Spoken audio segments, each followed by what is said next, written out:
Right, welcome everyone. Please stand for the affirmation.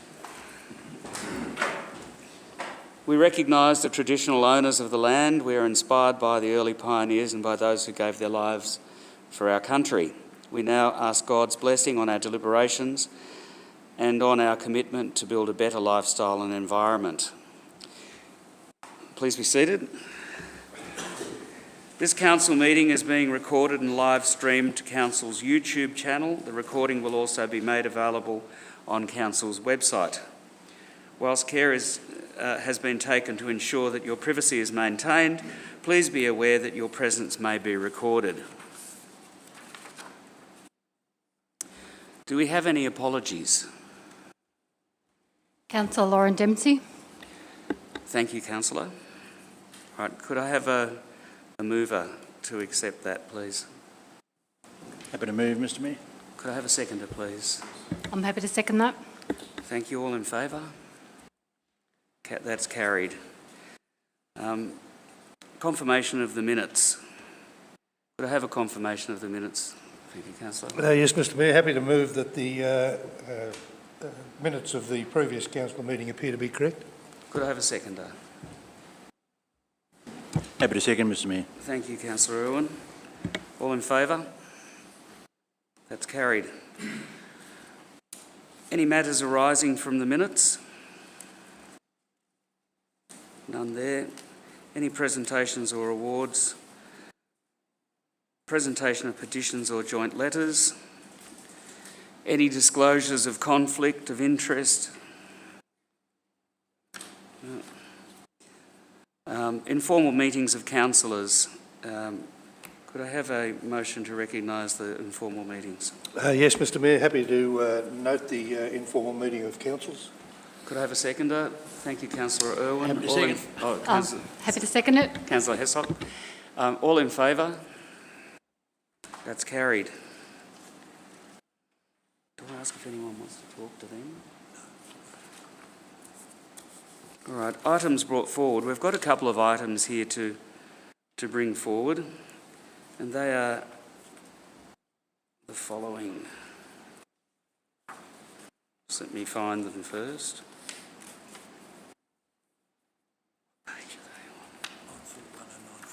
9.4.1 and 9.4.2. I just have to find them. Mary, Yes, Mr Mayor, I'd be happy to move a motion that we change the agenda today and bring items 9.41 and 9.42 forward. Thank you. Could I have a seconder? Yes, Mr Mayor, I'll second that. Thank you, Councillor. All in favour? Against? Carried. All right, so 9.4.1 is the adoption of budget.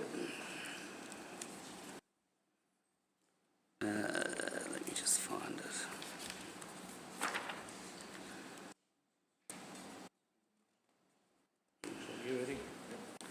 Is what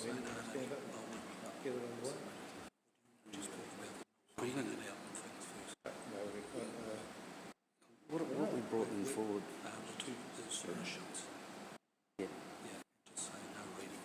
All right.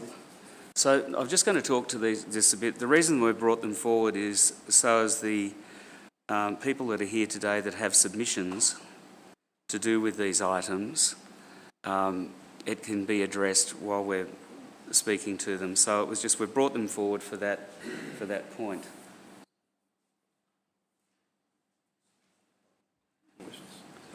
So we'll talk to them first or after?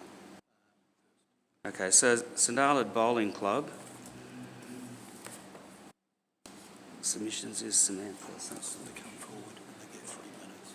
Okay.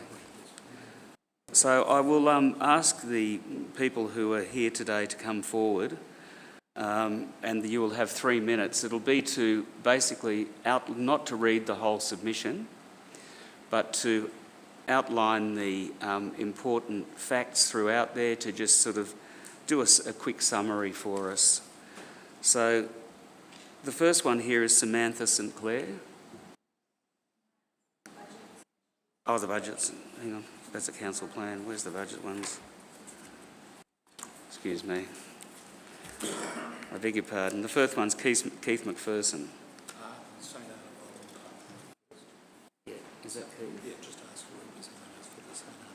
Yeah, the representative for the St Arnaud Bowling Club. Is that you, Keith? Is it? No? For the St Arnaud Bowling Club? Is this Keith? Is this? No. Just there, Terence. Just anywhere there, Terence, or sit down there. Terence, if we just... I understand it's quite a long submission, but if you could just highlight the important facts for us and go from there. Thank you. Okay.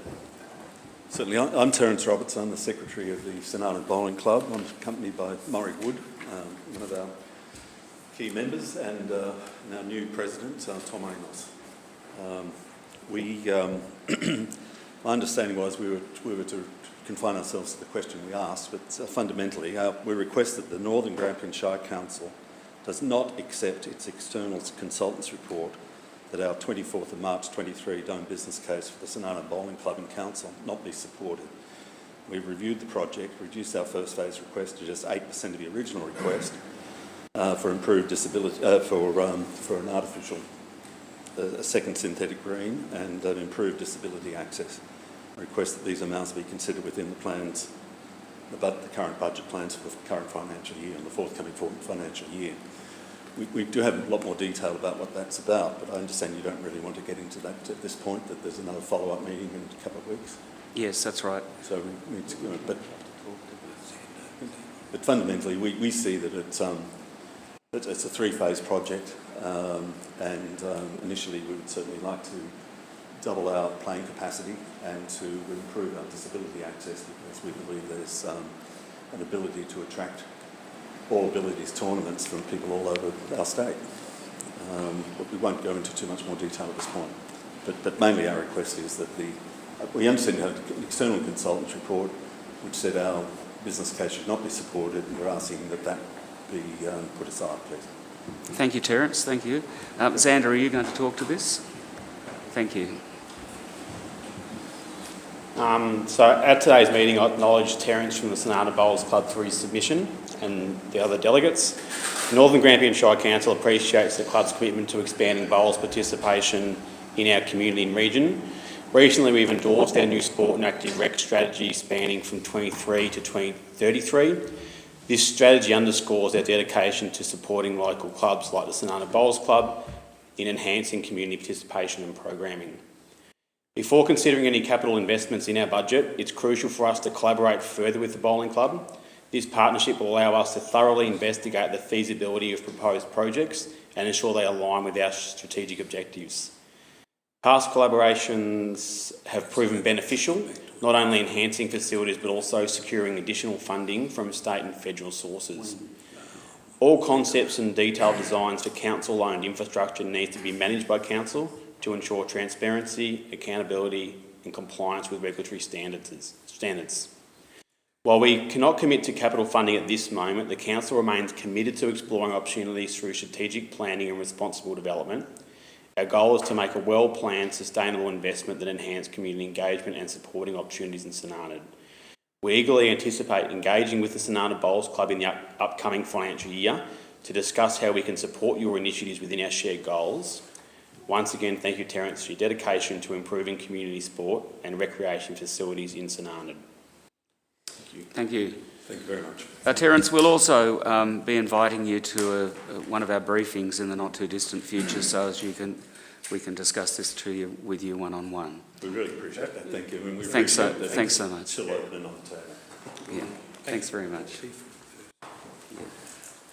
Now, could I, Keith, if you'd like to come forward, and just as I said before, if you just roughly observe the 3-minute mark and a summation of what you wish to ask us. We'll do our best. It's Keith McPherson from Gregory South. Mr Mayor, 3 disclosures. TCV plan to put a line through my property. I'm a member of the Walloo Gregory District Alliance and a Gregory Firebrand member, which is currently taking industrial action. I don't speak for these groups. I hear in a personal capacity. Since making my written submission to the council budget, I've reviewed relevant legislation and now see no viable path to have solar and wind energy plants to be fully included in the rating system. This frustrates me as I find the exemption distasteful and consider the This reduces equity for ratepayers. So this submission now focuses on transmission lines within council borders and to have them fully included in the rating system. I'll go to the details so all can understand and see the rules that apply. In the Local Government Act 1989, Section 154, what is rateable land? There are a number of exemptions we see, such as religion, mining, RSL, charitable purposes and so forth. Transmission lines are not mentioned in Section 154. Mr Mayor, we should note here that transmission lines are not exempt under the Local Government Act 1989 or the Local Government Act 2020. So we move on to the Electricity Industrial Act 2000, Section 94. Rateability of certain properties. I'll quote, 2. Despite anything to the contrary of the Local Government Act 1989, land is not occupied land for the purposes of the Act merely because any pole, wire or cable of a distribution company, transmission company or generation company is on, under or over that land. End of quote. Importantly, this list of exemption is limited to pole, wire and cable. However, one of the following conditions would provide satisfactory support for property to be considered occupied land. As transmission lines are placed on easements that are bought and paid for and are registered on the property title for perpetuity, that was one. 2, a registered easement has conditions that apply restricting development of farm buildings, homes, dams, plantations, also restricting activity of large machinery over certain heights, parking, trucks, stubble, etc. The easement also allows, number 3, the easement also allows transmission companies to provide access points and roads for 24-hour, 7-day access for maintenance. This impacts crops and pastures within the easement. These 3 points are outside the scope of merely because of pole, wire or cable. So a transmission company must be considered an occupier of the land for rateable purposes in the Local Government Act. Is that 3 minutes, is it? No, please keep going. It's a rough guide for you. Yeah, okay. Okay, I'll cut that. No. Having the inclusion of transmission easements into the rating system allows for a broader of the rating base that would lead to a reduction in rates to the wider community and so providing greater equity to the council's rating base. Mr Mayor, this is a highly desirable outcome for the council and is obliged to pursue.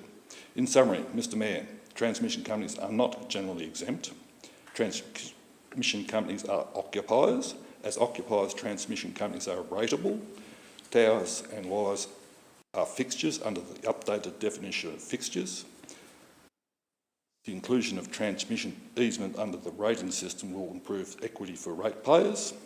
Mr Mayor, I wish the Council well with their thoughtful consideration and hope that Council finds a way to have the full CIV transmission easements included in the Council's 2024-25 budget.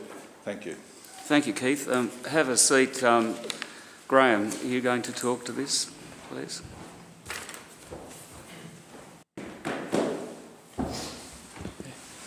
Through the Mayor, I just note that that submission was a bit different from the one that was submitted, but I will touch on those points.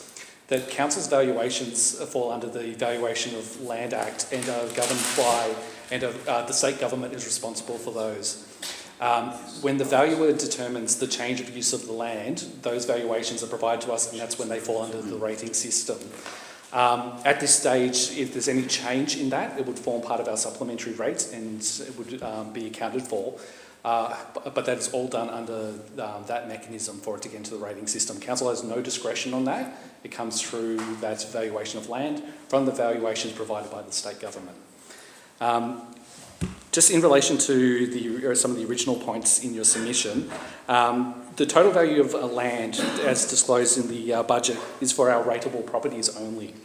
The solar and wind energy plants do not form part of our base rates because they fall under what is called the Payment in Lieu of Rates, or PILA, framework under the Electricity Industry Act of 2000. So those amounts will be received in lieu of rates, so they don't fall through the valuation system. They're disclosed in our budget document under tables, in Appendix B under tables 1.1 and 1.11. And any time any new solar or wind energy plants begin producing electricity, the land that they currently occupy is no longer considered rateable and then falls under this PILAW agreement. The reduction in the rate revenue from the reduction in the rate base based on the previous use of the land is offset by that new payment that we receive in payment in lieu of rates. So then there's no flow-on impact to any other ratepayers. Thank you. Thank you, Graham. Keith, I'd like you to know that we will write a response to you that'll be answering all of your questions. Thank you. Thank you so much. I wish that council would apply for a supplementary All right, we'll move on now to the submissions regarding the Council Plan 2024. The first on my list here is Samantha St Clair. Hi Samantha, if you'd like to come over here. And I'll bring Adrian along as well. His submission's quite similar to mine, so we'll talk at the... Oh, that's great if you can. Remembering we're just trying to keep it concise if you can. Thank you so much. I'm Sam St Clair. I'm 37-year-old. I've got 2 kids. So looking at the council plan, I was just a little bit concerned about some of the things being removed. And there wasn't much of an explanation to why those items were being removed. So it was the things like support for renewable community energy hubs, research into new technology, innovations for waste management, implementation plans for public place recycling in high-use areas, and stronger waste reduction practices in council facilities. So there was a bit of a trend regarding waste and sustainability. So my question around that is, why were they being removed and what's... Okay, I'll hand it over to Brent McAllister, our CEO. He'll endeavour to answer your questions. Look, there were, out of the 13 submissions to the council plan, 11 talked about the items that were to be removed. 5 items in particular, which you can see on the screen. And both you and Adrian commented on those. Look, a couple of general reasons for why they were removed. One was general tidy up of the council plan, so there were some duplications, and in one case there was actually, it had already been delivered. And the second general reason was around the doability, because we're in a 4-year council plan. This is the last year of the council plan, and normally if something can't be delivered in that year, it's just put off to the next year, but this is actually the last year of a 4-year plan. So we felt it was better for expectations, given that we don't believe we can deliver them, to actually remove them. And it's obviously had the requisite reaction because you've made submissions.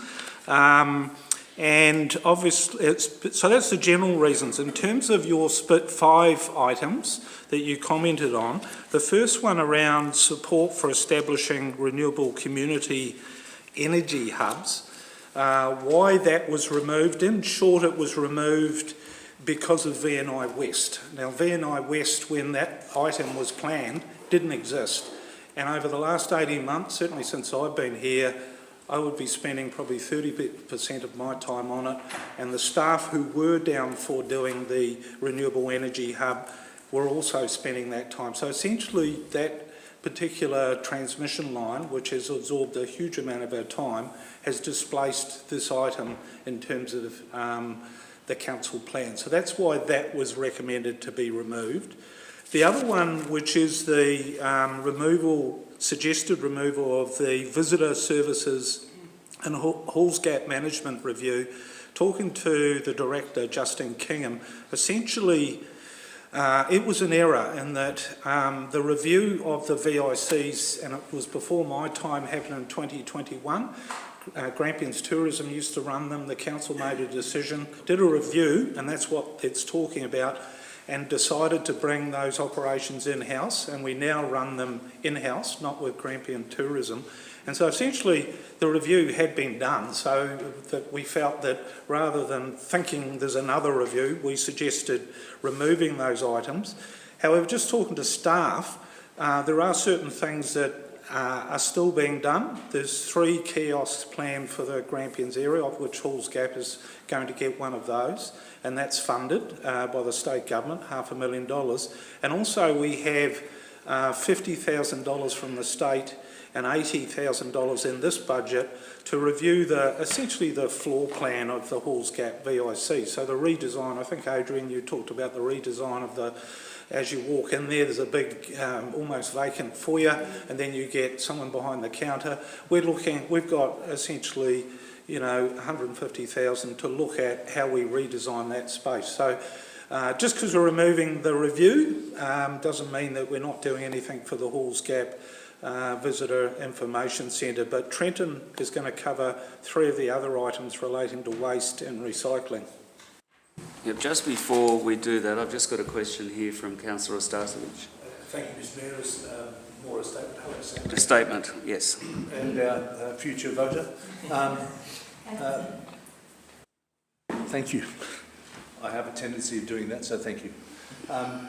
One of the other things that should be recognised, and it's not broadcast, is the fact that only recently our officers were part of a negotiation team with a power distribution company for the supply of green energy for this shire. So we have now the renewables powering this shire in its entirety, the council facilities, from both Dundonald wind farm and also Marrawara.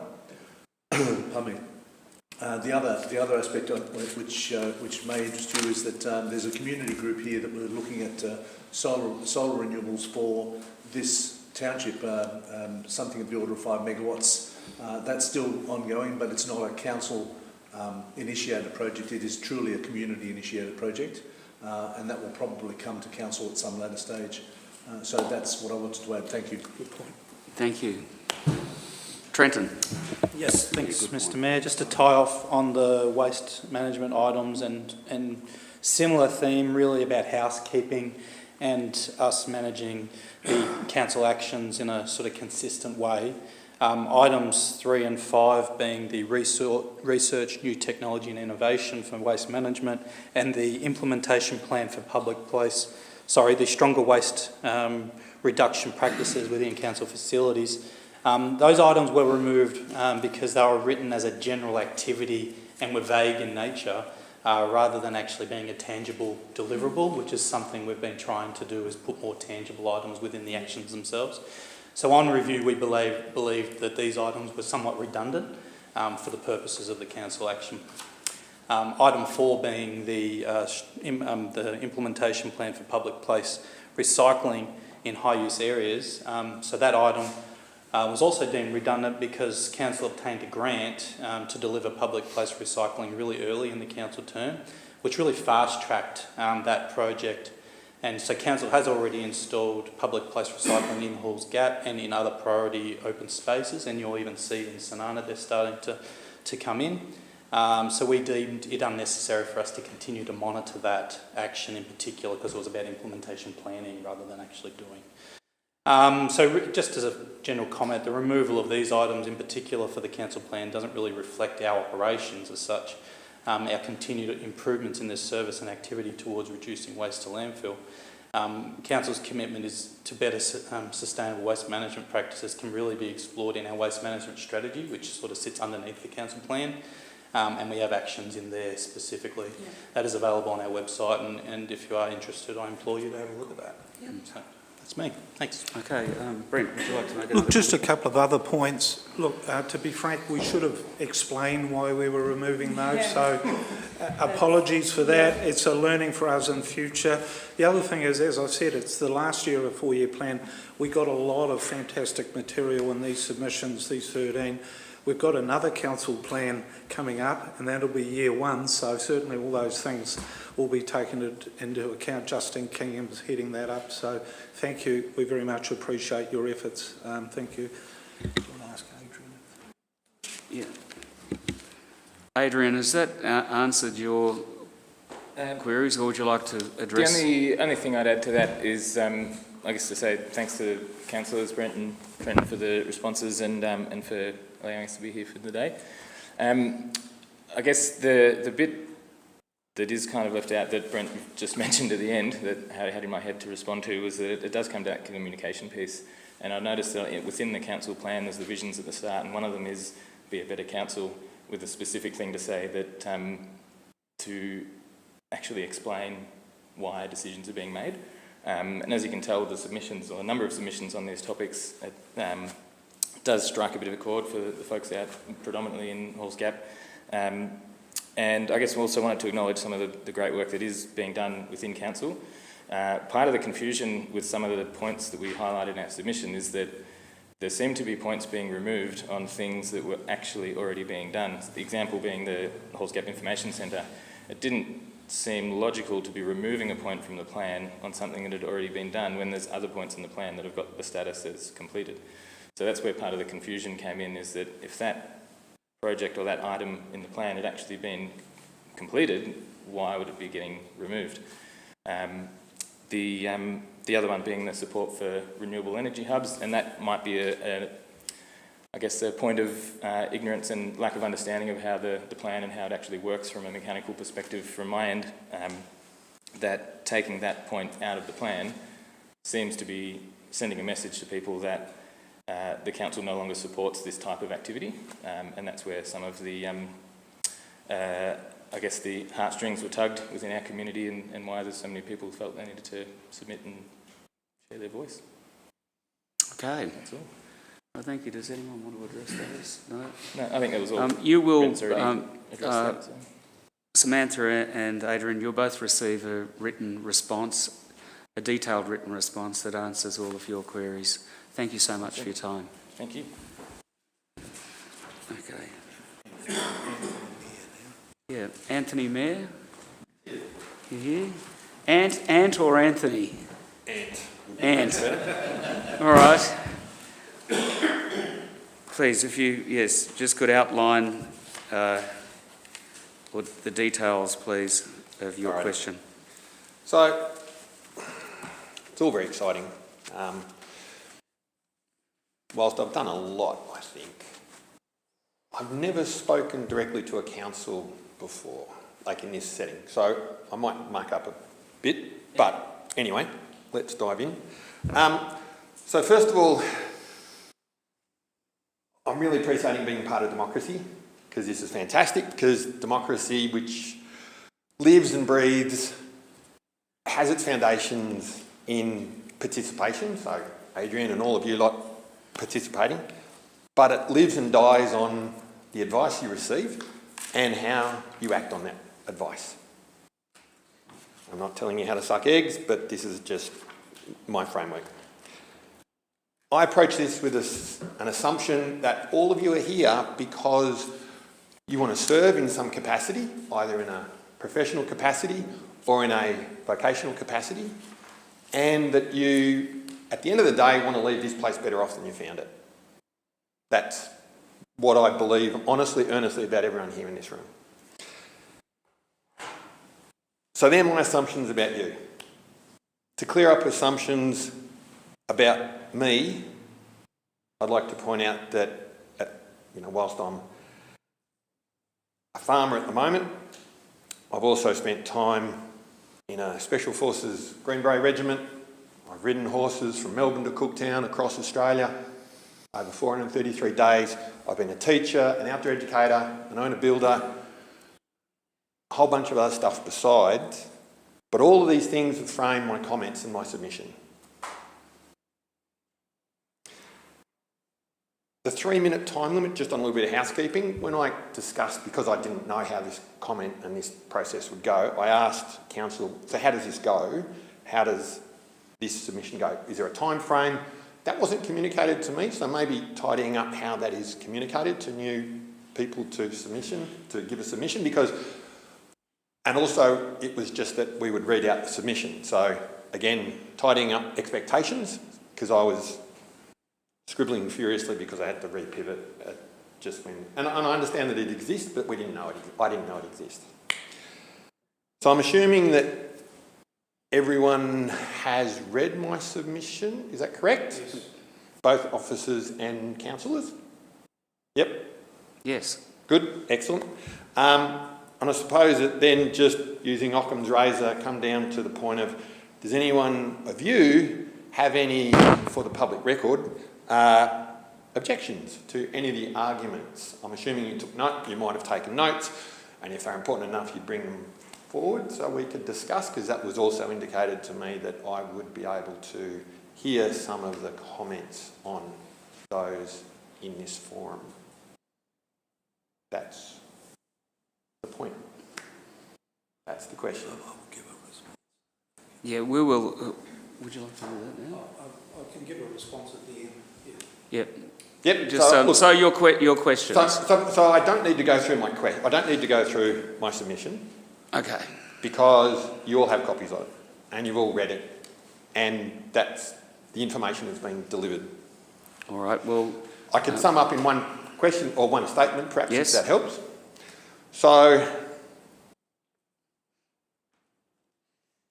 I've worked for private operations, I've worked for council, I've worked for state government, I've worked as an owner business operator, as my own business, and as an environmental scientist and teacher, I've been used to projecting trajectories. So where we are, where the data says we need to go, and the trend lines of those. Now, I know trend lines change, but my honest feeling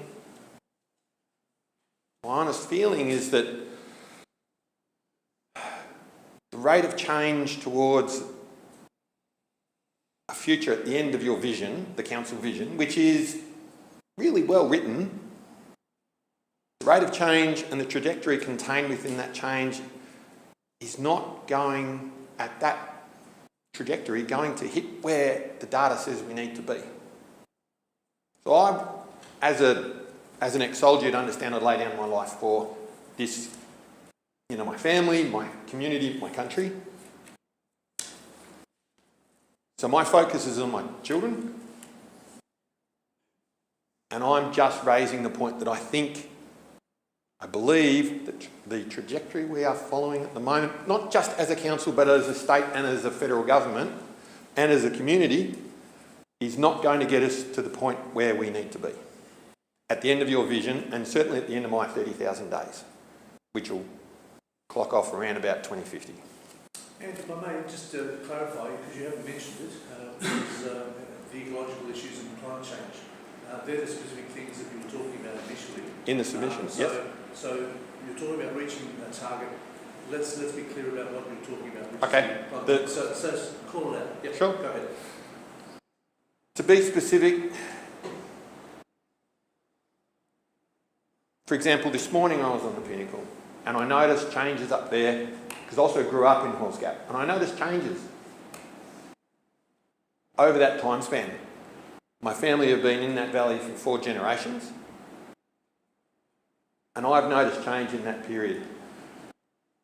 I am deeply concerned that as a community we will miss where we need to be for our kids. My kids, both my daughters, have expressed to me the opinion that, having kids is difficult. Having kids is problematic.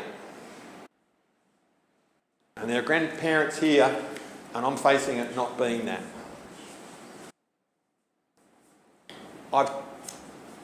And my concern is for the next generation. I've taught 75,000 young people in my life.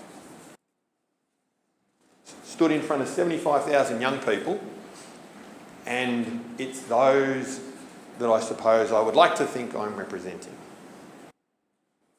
So, I'm not asking for any decisions now. I'm just asking that that's the context in which you continue this really important work.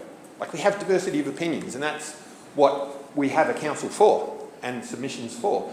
All I'm asking is that, and I'm very new to this, all I'm asking is that the focus is maintained on a future focus. Done. Thank you very much. Brent. Just in response, Ant, I acknowledge you've got concerns that there's not a lot on the council plan addressing the bigger trends, climate change, etc. Look, to be frank, we can always do more. We are at year 4 of a plan.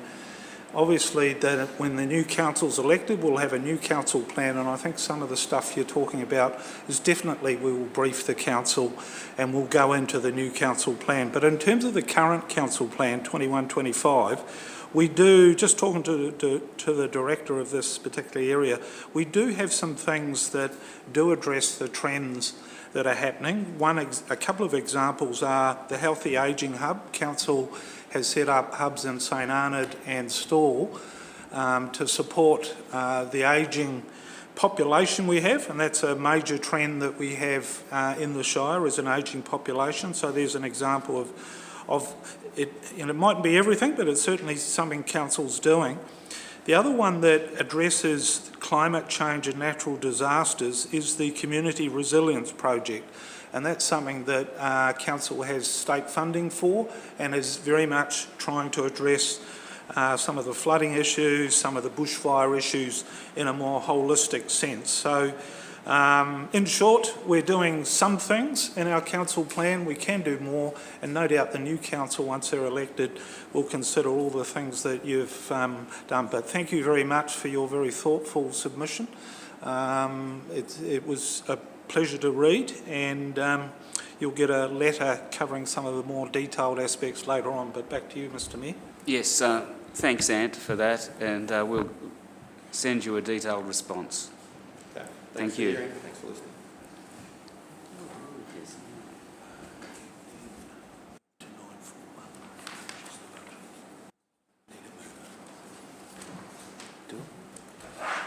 Can I have a mover to move to 9.4.1, the adoption of the budget?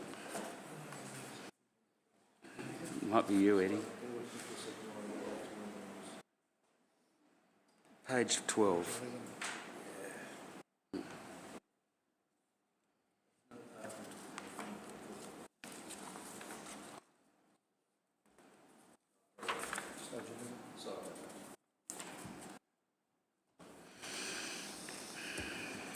Thanks for your patience.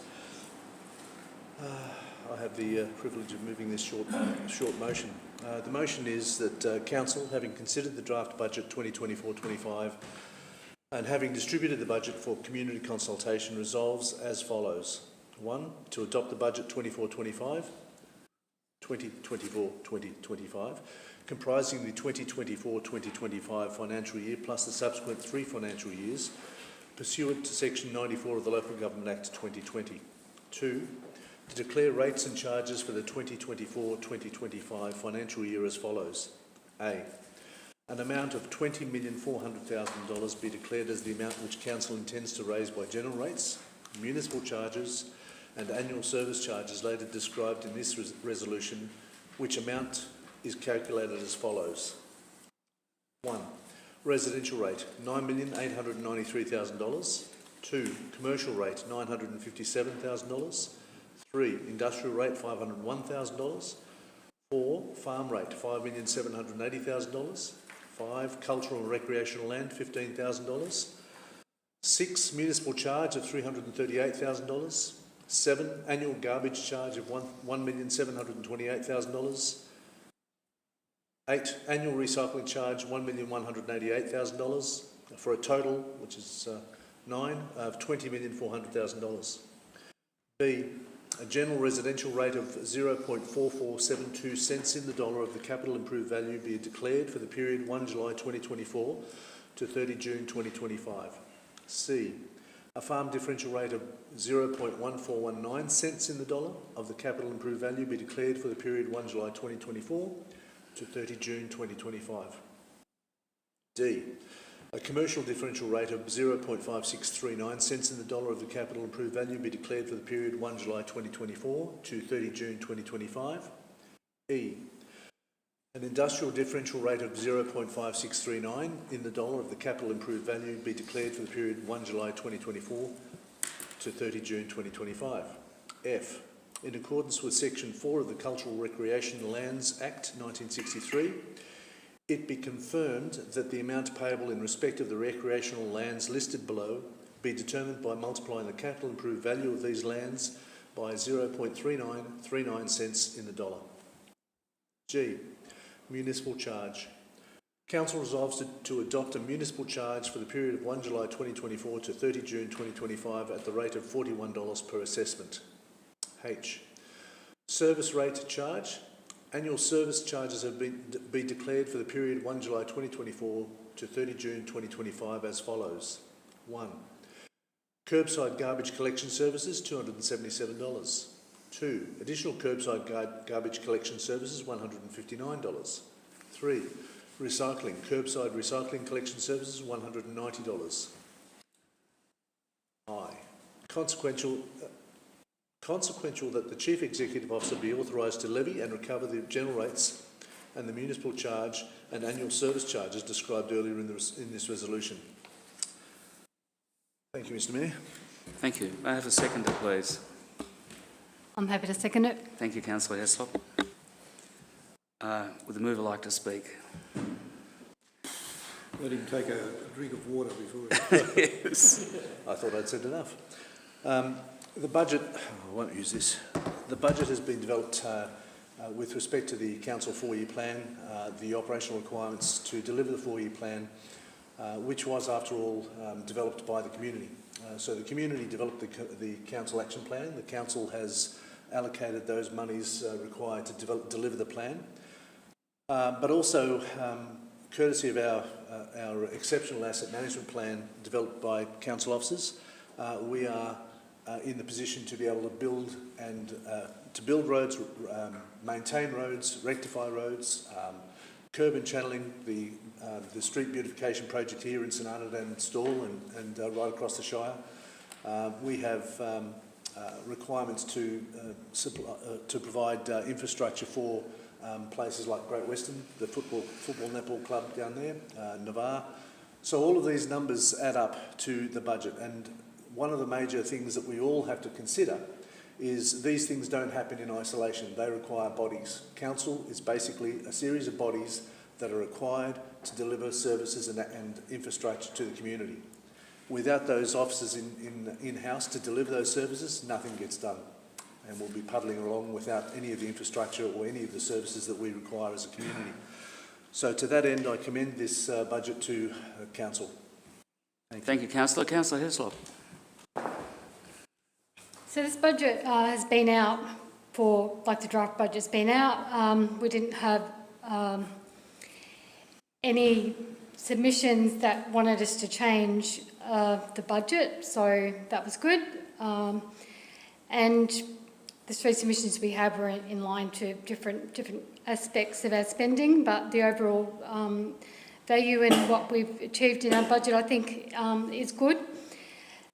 And our budget's it's balanced. It ensures that it maintains long-term financial stability. So we are spending, our capital program totals 18.8 million, which includes 7.6 million for roads, 6.4 million for buildings, including Great Western Club rooms, 1.6 million for bridges, and 9 million for investment in parks and recreation. So this budget has been slightly tweaked to the draft budget, and that's in response to one area that was had quite a high percentage. So we've just levelled the base, and it's a lot more balanced. And the budget now better reflects that floating differential model, which Council adopted quite a few years ago in response to recent trends in property valuations. When Council adopted the floating differential model, there was a lot of consultation and a lot of community feedback, and the response was good. People were very positive to the floating differential model, and it's good because it does enable us to to move percentages around so that we don't have highs and lows and high fluctuations in any one particular area, which I think it's better balanced. It's a good budget, and yeah, just happy to second the officer's recommendation. Thank you, councillor. Does any other councillor wish to speak? Councillor Emerson. Yes, thank you, Mr Mayor. I'll be supporting the motion, but I just wanted to make a couple of points in regard to the submissions made by the bowling club, the Halls Gap representatives, and by Keith in his final submission. All of the submissions made today are things that we consider throughout our budget process. Climate change, where we might end up in 10, 20, 30 years' time, what we think is best for the communities. We take all of those things into consideration. Climate change is a very big one, and not sure who made that now. I think it might have been one of the Halls Gap representatives. But we do take all of those things into consideration, and a lot of times we don't get some of that information in the required time when the budget is out for consultation. So where we, I don't think any council could claim to get the perfect budget, but I believe this is a good budget. Provided by the information that we've received. Yep, we've received some further information now, which I'm sure will go into our considerations into the future. That doesn't mean we change the budget that we've been working on now for the last 6 months, but we certainly take all of those things into consideration going into the future. I support the budget. I support the motion which is part of the budget. I think it's a good one. I think it's as good as we can get. I'm just not too sure about whether it equals out as fair as what Councillor Heslop says it does. I think sometimes the farming community get a pretty good go, but we're doing the best we can do with the information that we've got. Thank you, Councillor Emerson. Any other councillor wish to speak? Would you like to sum up, Councillor Stasevich? Thank you to the council. Essentially what Councillor Heslop was referring to was when the Valuer General provided us with information and caused our accountant Graham to go prematurely grey. Thankfully the Grecian 2000 package we sent to him worked well for him. The fact is that we get notification of our capital improved values very late. So consequently we really don't understand what the implications are on the rating proportional split across the different areas, residential, farming, commercial, industrial. And we had the opportunity, and again, Councillor Hislop was quite right to say that we adopted a revised or a newer version of allocating funds to, of collecting rates, I should say. But that was not in isolation. We were seeing trends right across the state, and particularly I commend Ararat and Mansfield councils for their early work in this area that we were able to learn from. So consequently, when we went down this pathway of developing the rating scheme, it was to try and minimise the shocks that various sections have. And this year, valuations being what they were, the industrial and commercial segment of the community were in for a surprise. So, courtesy of our team, they were able to take on board the commentary that we were getting back from our ratepayers, and we were able to tweak the proportion of rates that were incurred. That's all. Now, and again, for those that are here, we take about $20 million, give or take. We spend about $40 million. So the other $20 million has to come from, and I'm being broad, so I'm not going to be very specific, I might be wrong. My CEO looked at me thinking, no, you're wrong, it's 41, probably. But it's of that order. So we're talking about half of our spend comes from the ratepayers, half. The other half has to come from somewhere. And sometimes when we have a shortfall, as we do from the federal government contribution from GSC, as we do from the state government dictating agendas that we don't necessarily believe our community want us to go down paths, we have to make do with the monies that we get to deliver the projects and infrastructure. To that end, and a good example is our St Arnan Bowling Club. They will be presenting to the council on why they believe council should allocate funding for an upgrade to their facilities. And then it's up to the officers to try and figure out how to best cover off those monies from state, federal and other resources. So this budget is a culmination of a variety of activity. And for those that think that, that this budget is the rates paid for staff, guess what? They do. That's exactly what the staff are here to do. They're here to deliver services and infrastructure. So when you next see your officers in the street, say hello and thank them for their work, please, because they deserve it. Thank you. Thank you, Councillor. All right, I'll put that motion to the vote. All in favour? Against? That motion is carried. 9.4.2, the revised council plan. Could I have a recommendation, please? Or a motion? Thank you. 9.4.2, page 16. Yep. Yes, thanks, Councillor. Second time's a charm. The recommendation is that Council adopts the revised Council Plan 2021-2025. Thank you. Could I have a second, please? Councillor Irwin. Happy to second, Mr Mayor. Thank you.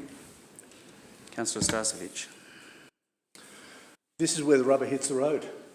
This is where all of the budgetary discussions lead to. To that end, we have, there's a number of projects that have been slated for inclusion in this financial year, some of which you'll probably see in the next few months, or 6 months or 7 months. I'm very happy to say that that there'll be some additional roads, some additional wayfinding signage. Those are the things that the community have asked us to deliver, and those are the things in the final 4-year plan, the majority of which was on that plan, that action plan, will be delivered in terms of infrastructure, in terms of other activities within the Shire. So I commend this motion to Council. Thank you, Councillor. Councillor Irwin. Yeah, look, I really appreciate the submissions put in. Certainly, for those people who think they're lost, they're not lost. They may have been put back a little bit, but they're certainly not lost, and we have to cut our cloth because of the limited funds and staff that we do have to deliver these projects. So all is not lost, and I think what has been removed will be kept on the back burner, and certainly around waste management, there's been some changes from a state government level, and we'll continue to see those fan out over the next few years, and also the renewable energy will pan out over the next few years too. So, look, there are things outside our control, but there's certainly things that will happen over the next few years. But overall, I think it's a good plan for the future. We'll have a new council in soon, in the next few months, and they will have the opportunity to do their plan. So look forward to the next 12 months. Thank you. Thank you, Councillor Irwin. Does any other councillor wish to speak? No? Would the mover like to sum up? I think nothing further, Mr Mayor. Thank you. I'll put that motion to the vote. All in favour? Against? That motion is carried.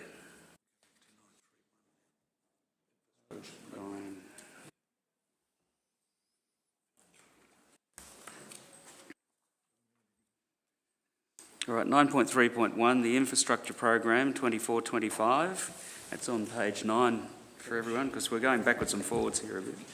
Thank you, Mr Mayor. Yes, could I have a motion, please? Yes? Oh. Either one. I'm not choosing. I'm happy to move that Council adopts the proposed infrastructure program for 2024-2025. Could I have a second, please? I'll second, thank you. Sorry. Thank you. Councillor Irwin. It's a bit of a rush today. Look, it's a great program, and I'm very pleased that, as already been said, the amount put into the budget for infrastructure around this year, quite a substantial fund to spend, and hopefully, fingers crossed, that it all can be delivered. I'm looking at Trenton over there. That's the real challenge. I guess we'd all like to see some more rain, but with the current weather conditions, they're probably conducive to delivering some of this infrastructure stuff. And I guess we always would look for more money for doing infrastructure, but we are limited by resources, and I know we would certainly like to have some more money to spend on our roads and bridges, almost 3,400 kilometres of roads and 140 plus bridges, and a lot of major culverts too. So we certainly have plenty of infrastructure to maintain and replace when required. So I think it's a good program, and I should just scroll down here. What it actually covers: bridge renewal program, major culvert renewal program, footpaths, drainage, road rehabilitation program, urban road improvement program, final sealing program, curb and channel program, drop structure and floodway renewal, town street sealing program, major rural roads program, and B-double route upgrades. So it's a fairly extensive program. Thank you. Thank you, Councillor. Councillor Starcevic. Thank you, Councillor Irwin. You've stolen some of my thunder, but that's okay. I think most of you that travel in and... Thank you, ladies. It's an amusing feature here because when we were during COVID, when we were on the screen, I was the one that forgot to unmute myself. So courtesy of our ladies here, they always reminded me, and my fellow councillors. So I'll unmute myself. Okay? There you go. So those of you that have driven down the Bendigo Road or the Inglewood Road would have seen the recent addition of curb and channeling along the road. That's an example of some of the work that was especially requested from the community. The community raised a petition to us, I believe, about 18 months ago or thereabouts, and there was some budgeting of juxtapositions, and we were able to deliver that project. Now, there's still some work that's got to be done there, but it just shows that the program is not done in isolation. It is actually done to deliver outcomes for the community. To that end, we will see additional curb and channeling. We will see additional roadworks. We'll see some further work, perhaps, depending on the asset management scheme that Trenton and his team deliver. Some more work strengthening bridges, which have had some rather innovative approaches using carbon fibre technology to stiffen the bridge and re-rate the load-bearing capacity of that structure. All of those type of projects are incorporated into this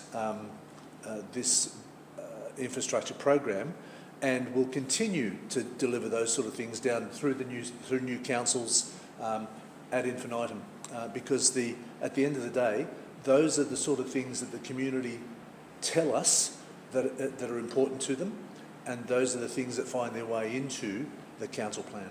Thank you. Thank you, Councillor. Any other councillor wish to speak? Yes, Mr. Mayor. Councillor Emerson. I'd just like to make a point, and it's a commendation to our people who work on our infrastructure area. A number of years ago, our infrastructure gap was about $8 million. That means if we've got an $8 million program, we're $8 million short, and I'm sure that is climbing by the minute. So congratulations to Trenton and his team to be able to put together a reasonable amount of infrastructure work from a very small amount of money. Hear, hear. Thank you, Councillor. Any other councillor wish to speak? Would the mover like to sum up? Councillor Irwin. Yeah, look, just a couple of points. We do get complaints about roads, but when we look into it, generally they are state-run roads on 90-odd% of the time, and I think our roads are in reasonable order compared to some other people who look after roads. Thank you, Councillor. Any other councillor? No, that was moved for summing up. I'll put that motion to the vote. All in favour? Against? That motion's carried. Now we move forward again to 9.4.3, which is the reappointment of Audit and Risk Committee member. Could I have a motion, please? Are you all getting sick of me yet? Not yet. Thank you. Never. The recommendation, thank you, Kerry. The recommendation that Council appoints Mr Peter Knights to the Audit and Risk Committee until 30 June 2027. Could I have a seconder? I'm happy to second that. Thank you, Councillor Heslop. Councillor Starcevic. council takes advice from core subcommittees, and risk and audit is one of those areas that talks about the risks that council may face, amongst other things. Peter has been the chair, who's a professional chartered accountant here in this town and at Rapanyip, and services a wider part of Western Victoria. Without those sort of special expertise, that special expertise, we would not receive the appropriate advice that council needs to make appropriate decisions on behalf of the community. To that end, it's a comforting position to be in, to have those sort of skills available to us within our community without having to go outside of our community to source them. So reappointing Peter is a good thing for council and for the community as a whole. So thank you, Mr Mayor. Thank you. Councillor Heslop. The Audit and Risk Committee comprises 3 independent members. It's very, very important that we have independent members. So they are Mr Peter Knights, Ms Lynn Gents and Tony Roberts. And look, we have a great Audit and Risk Committee, and very, very valuable for our organisation. Thank you, Councillor. Any other councillor wish to speak? Councillor Starcevich, would you like to sum up? Thank you. The Audit and Risk is mandated under the Local Government Act 2020 as well, and it's an important function that council needs to incorporate in their decision-making process, and to that end, I think this will strengthen us into the future. Thank you, Councillor. All right, I'll put that motion to the vote. All in favour? Against? That motion is carried. There are no notices of motion or rescission. We'll go to reports from councillors. I'll start with Councillor Irwin. Nothing there. Councillor Emerson. Nothing out of the unusual, Mr Mayor. Thank you so much. Councillor Starcevich.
For those that don't appreciate it, I'm getting all sorts of hand signals.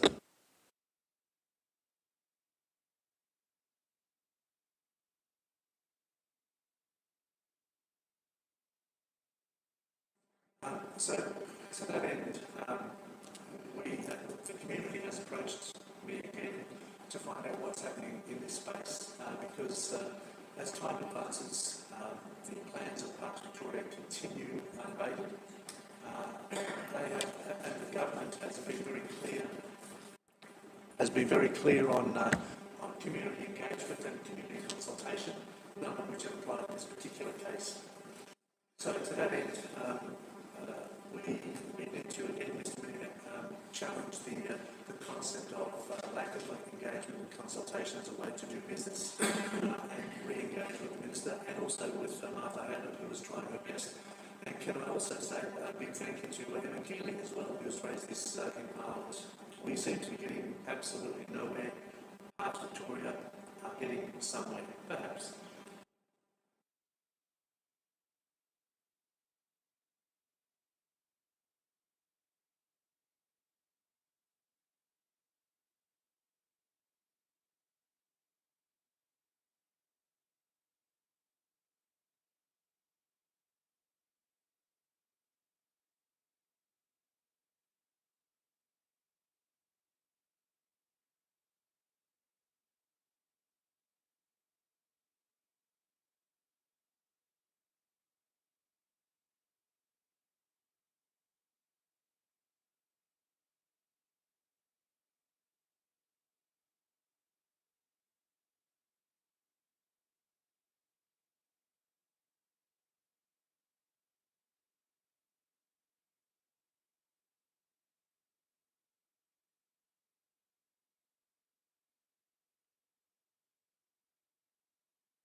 disabilities and also schools. The club is all-encompassing.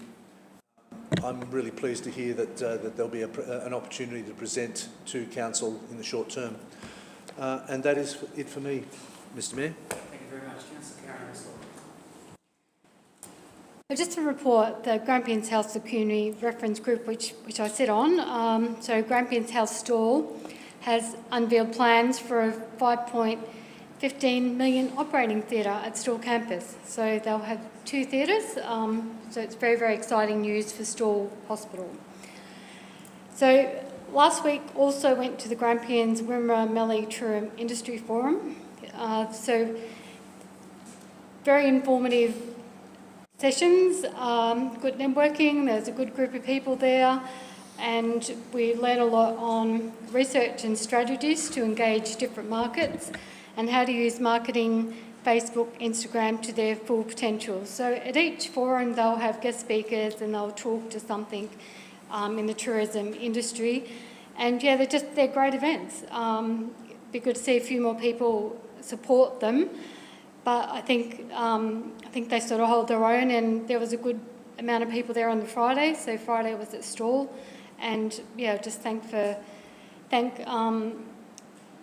people for organising it. So also this week, Northern Grampians Shire launched their industry prospectus. So it's a booklet on Discover Grampians. So it was Wednesday night, and what a fantastic idea, and I think it'll go a long way. I think it'll talk to itself, but the start it says, welcome to a region of stunning natural beauty, from rolling plains to breathtaking mountains. Welcome to a region of diverse, spirited and hard-working people where the world community carries deeper meaning. Welcome to a region of endless opportunity. So this came about our new CEO, one of his visions, and yeah, look, he's done well. It's fantastic. It speaks 1,000 words. So it's to encourage people to come and live in the Northern Grampians Shire. So Northern Grampians Shire has several large-scale manufacturing businesses operate in the region, with a particular emphasis on creating products associated with the agriculture and food processing subsectors. Businesses such as Thomas Foods International, Action Steel, Cross Bricks, Riverlea Australia and Ridley Agri Products are thriving in the region, taking advantage of the Northern Grampians' strategic location. And also highlights housing affordability. So Northern Grampians Shire, our median house price is $331,500, where metropolitan is $934,000. So it highlights different reasons why you should come to the Northern Grampians Shire and invest in the Northern Grampians Shire and live in the Grampians Shire. It's a great place. We love it. We put a lot of work into making sure that we represent the community's needs and that we are progressive, and this is one of the things that our CEO has done, and I applaud him for doing it because I think it's fantastic. So well done. Yes, well done. I'll come back to you in a minute. Councillor Grady. Yes, Mr Mayor, there was a few things this month. Attended the Halls Gap Community Association AGM, where they had their election of office bearers, and we had a pretty good turnout for that one. I've had a few meetings with some new prospective councillors that are going to run for council, which would be great if we can get a few and have an election in every area.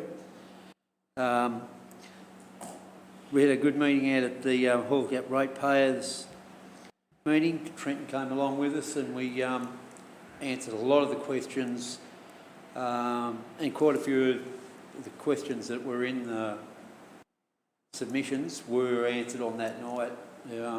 So it's a good meeting to come to, the ratepayers and both the community at Halls Gap, because it really keeps people up to with what's going on out there. We had our normal transmission forum, it's like where we bash our head up against that brick wall, but we're just got to keep trying to get the best we can out of what's going on. That was about it. Thank you. Thank you very much. Just one more there from Councillor Stasevich.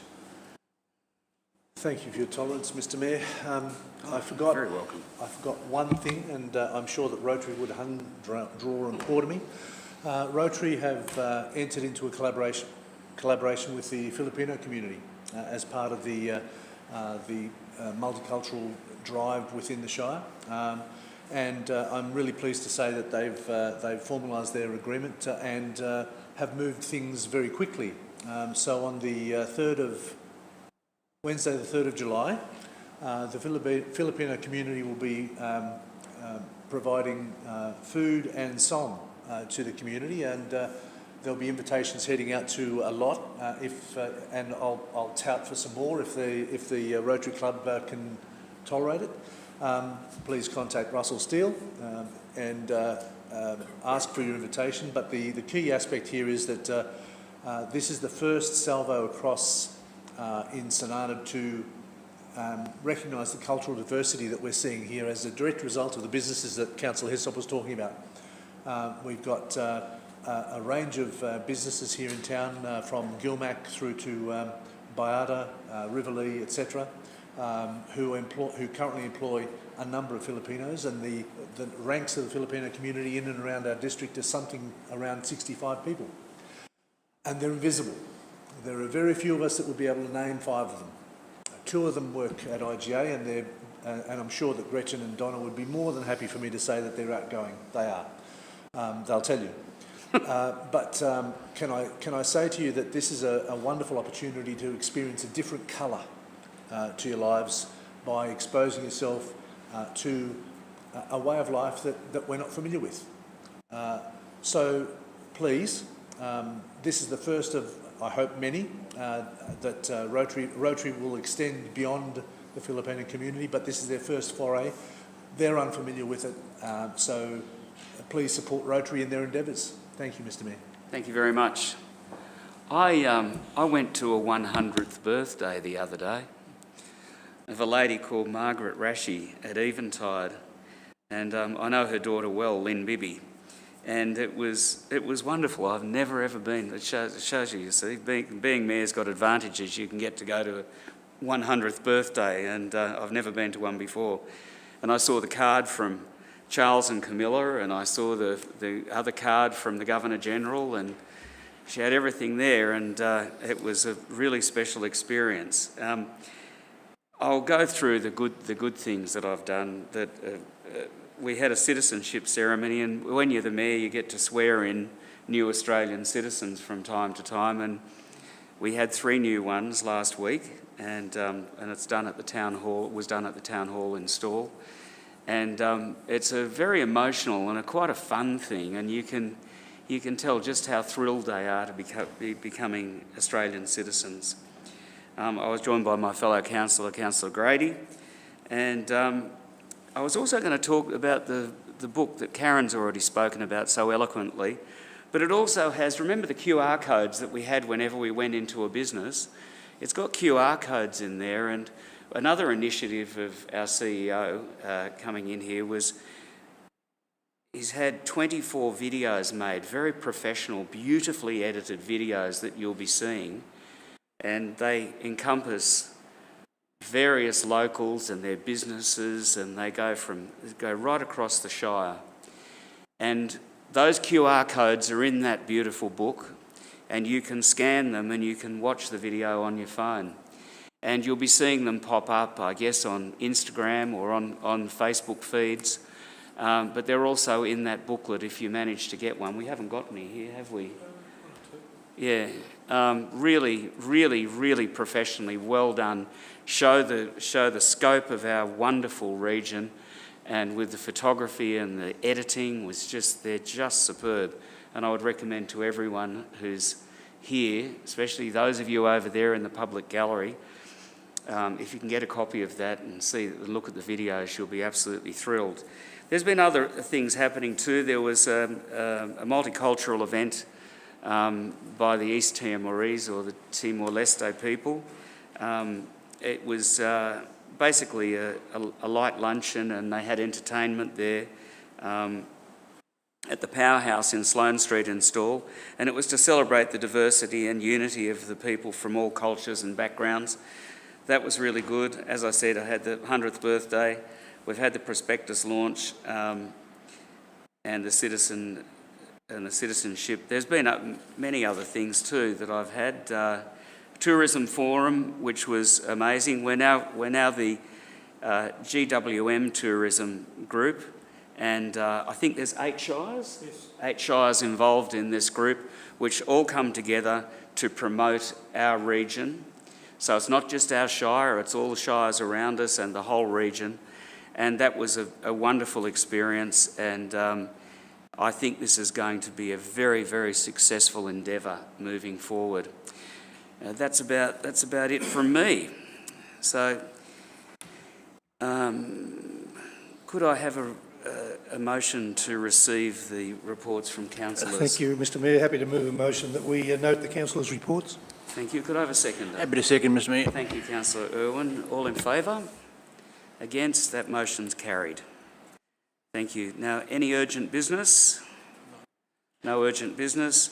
And we don't have any public questions. We had the issues that have already been dealt with before. So that's about it. So I'll declare this meeting closed at 1:47 p.m. Thank you, Mary.